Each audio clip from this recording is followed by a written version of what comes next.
it's Natasha here, and this is my April's reading wrap up. In April, I read a total of 5 books. 3 of them was physical books, and 1 was an ebook, and 1 was an audiobook. Let's look at this. And I read some quite good books this month, actually. The first one I received from the publisher. I think it was the publisher, or I can't remember now. But it was part of a book tour. Actually, it was part of a book tour. That was it. Part of a book tour. Random Reads book tour. And it was Fledgling by Hannah Bourne Taylor. And I love this cover. It's just such a beautiful cover. And also, let me show you this. And the papers are lovely as well. Now, this one is about a woman. Well, it's a memoir, basically. So it's about Hannah. Her and her husband are in England, and they moved to Ghana in Africa because of the husband's work. And when they're there, Hannah is feeling a bit like lonely and isolated and homesick and stuff like that. Do you know what I mean? And then she finds this little bird and just hurt and everything, and then she looks after it, and it's about her journey with that. And then she finds another little bird, and how these 2 little birds have changed her perspective on things, and how they've given her hope and things like that. And also, I really love this book. I gave it 5 out of 5 stars.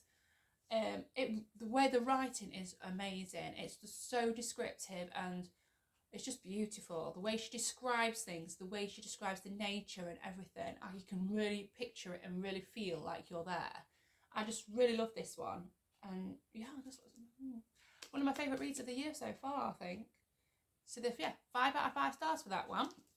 Then after that, I read an ebook. I'll put it up here. Just put it up here. There you go. There's my ebook. It is We Need to Talk About Kevin by Lionel. It'll say his name up here because I can't remember his last name. Lionel something, because of an S, I'm sure it does. I read this for part of my local book club. I actually ordered it online, and I had to wait a few days to come. While I was waiting for it to come, I actually noticed the film of it was on Netflix, so I gave it a watch. It's got Tilda Swinton in it, and the film was okay, but because I watched the film first, I knew exactly what happened. So the book wasn't a bit of a surprise to say as such. I knew what was going to come. Do you know what I mean? Because the book is written in diary form. Like, she's the woman. It's about her.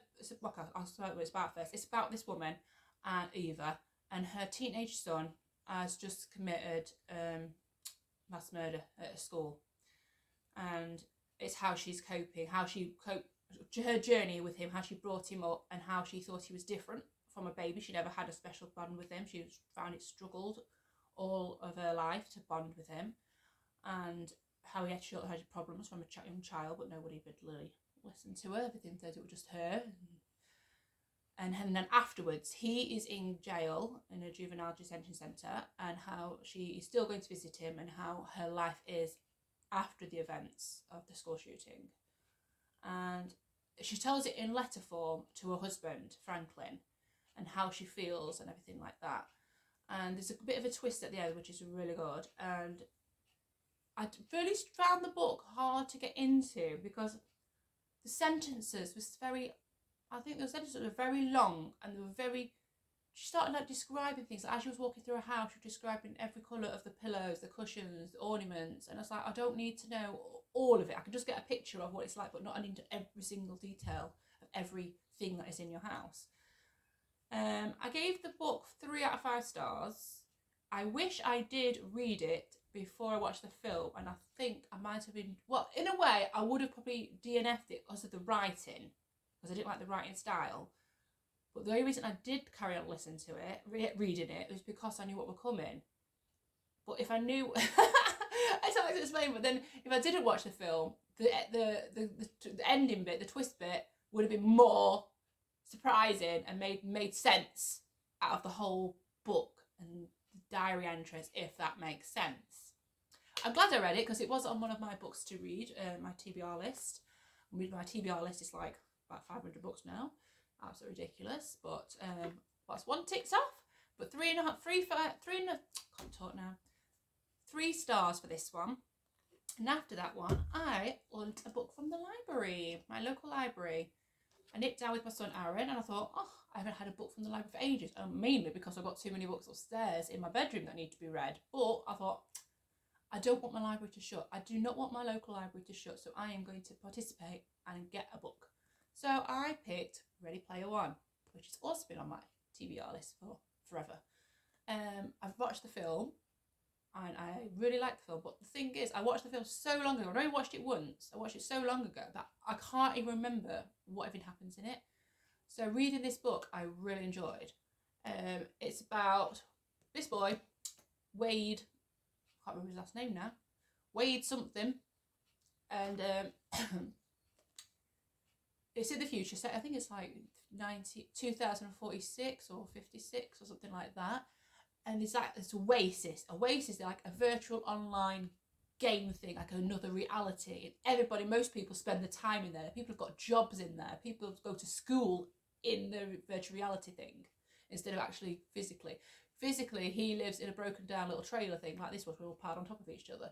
But in the game, he it's a completely different life, basically. And the owner of the game, he died, and he left an Easter egg in the game for someone to find. Whoever finds the Easter egg in the game will own the whole of Oasis, the whole of the computer system. And Wade goes on a journey and starts finding things. And it's about that, and it's really good. I really loved it. I love the characters in it. I love the twist in it.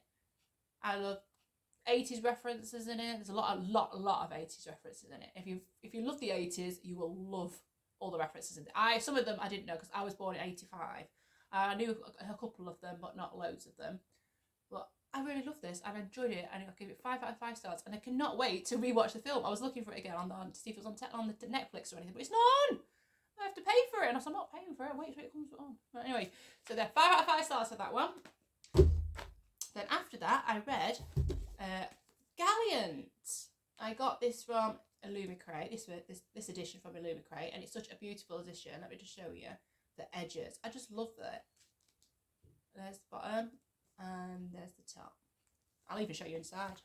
Got some nice, pretty end papers, and that's the front cover. Nice red foiling.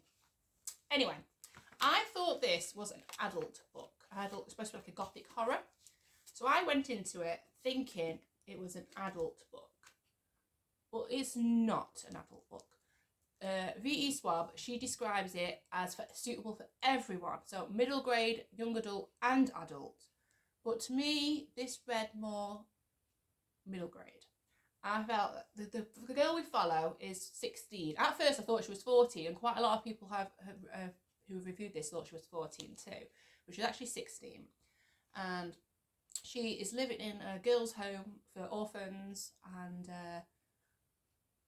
she gets a letter mysteriously out of the blue from her long lost uncle who says that she needs to come home to Gallant. So she goes home to Gallant. But the people who live there, I think one's a cousin and the other two are just like people who live help out the house. They're not that happy to see her because Gallant is not all what it seems. It's like, I don't know if to say this or not, but it's like another Gallant. It's a bit of it's supposed to be like a gothic horror. Let me just have a cup of tea. I did love the vibes. It's a bit, I got Coraline vibes and Tim Burton vibes from it. So if you like that kind of stuff, I think you'll love this. I really did enjoy it. Even though it still read to me as middle grade, I think it was something I would read when I was like 13, do you know what I mean, that age. But even so, I did actually really love this book. And I gave it 4 out of 5 stars. I won't go into too much detail because that would be a bit of a spoiler. But I actually love the cover as well. And the cover, the things come into play. Like your things once you read the book. Yeah, 4 out of 5 stars for that. And then after that, I read, it was an audio book called, The Jigsaw Man by Nadine Matheson, is it? Matheson? I can't remember, so he'll be here anyway. This was a thriller about the Jigsaw Man. This guy he supposedly butchered like, was it about 7 men and chopped them up into pieces and stuff. That was called the Jigsaw Man. And he went to jail for it, but he said that he was innocent and that the reason he killed these people was because they sexually molested him when he was a child. But at the same time, he's locked up in jail, and at the same time, there's somebody else going about doing similar kind of murders, chopping the pieces off the arms and legs and stuff, and copycatted the Jigsaw Killer. So they've got a copycat on their hand, basically. But then, the original Jigsaw Killer managed to somehow escape from jail. The book explains that. I'm not going into detail how he escapes.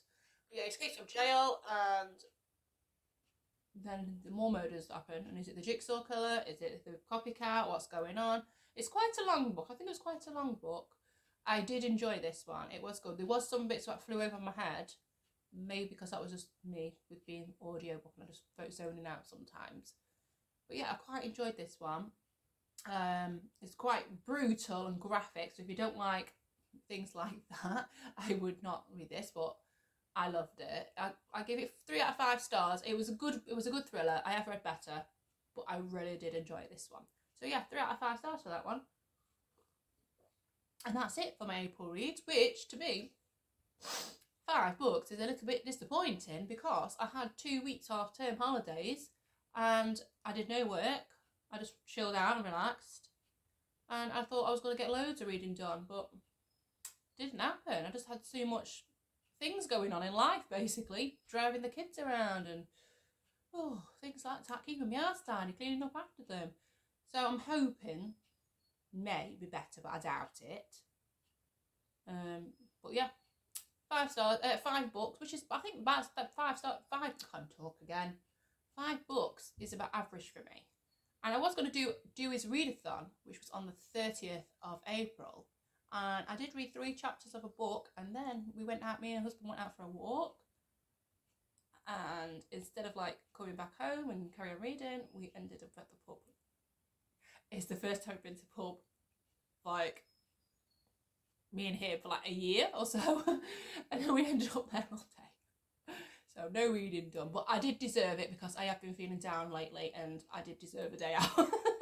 So anyway, so hopefully May will be a little bit better. Maybe get 6 in there, so we'll see. So bye.